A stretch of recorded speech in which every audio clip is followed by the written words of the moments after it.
if you have the absolute value of x, let's see a simple case of the absolute value of x is smaller than a number. Suppose 1. Imagine a number inside the absolute value, we don't know it. It could be positive, could be negative, we don't know it. But I am telling you that the absolute value of this number is smaller than 1. The absolute value, of course, must be positive. Okay? I am telling you, any number here, the absolute value of this must be smaller than 1. So where do you think this number is?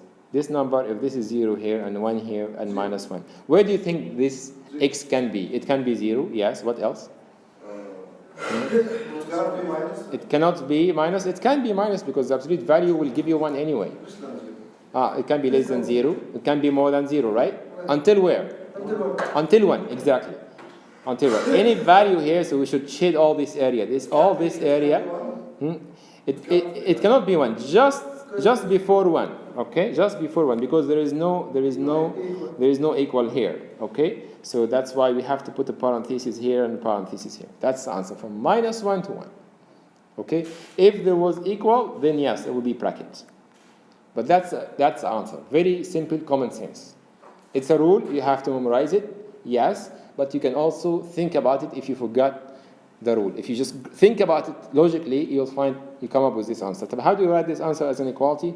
We say, well, that means the x is between minus 1 and 1. That's how we write it. Inequality, x bigger than minus 1, same time smaller than 1. And it's limited by minus 1 and 1, from minus 1 to 1.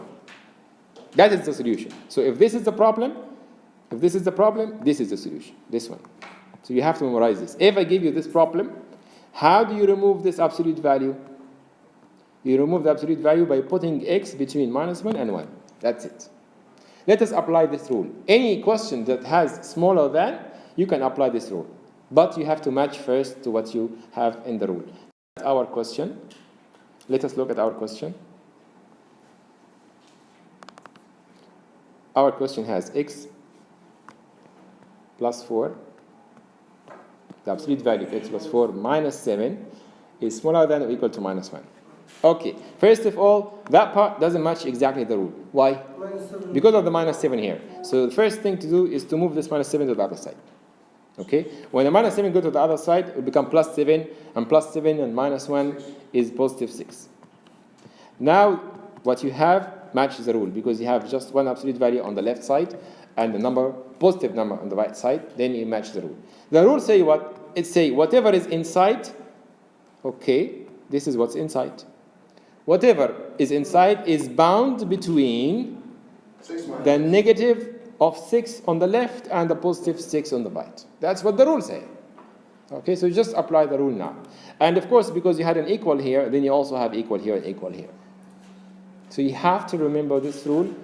Think about it, memorize it, analyze it, whatever you do, but you have to apply the rule after you prepare the question. I don't have to.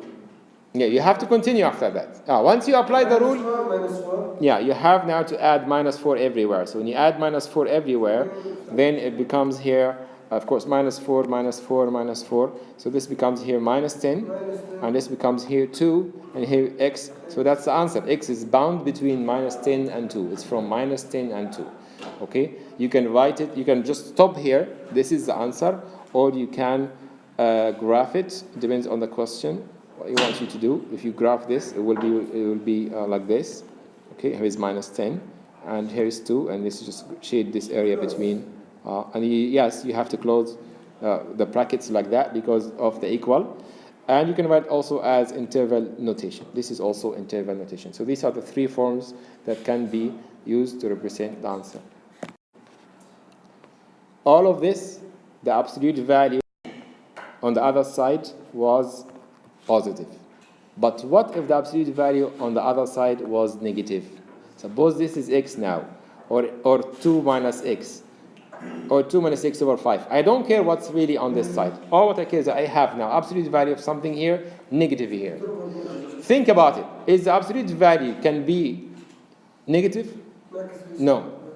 It's always, the absolute value must be always positive. If I ask you, solve for x, find the value of x. What is the value of x that make this is smaller than minus 2? Is it possible? Is it possible that the absolute value be smaller than minus 2? Yes. Can the absolute value be smaller than minus 2? No. It's always positive. معكس اليسار. صح. No. Not possible. So it's not replace. Yeah? Even if we replace. يصير هذيك موجود لما تغير اليسار. How do you replace it? You said no. If you said no, that means there is no solution. That's it. No solution. It's as simple as that. Because the absolute value cannot be smaller than minus 2. It cannot be negative, actually. It cannot be negative. It has to be positive. So how come you want it to be smaller than minus 2? Yani smaller than a negative number. Yani you want it to be negative. How come you want it to be negative? It must be positive. So this is not possible. Not possible means no solution. If there is no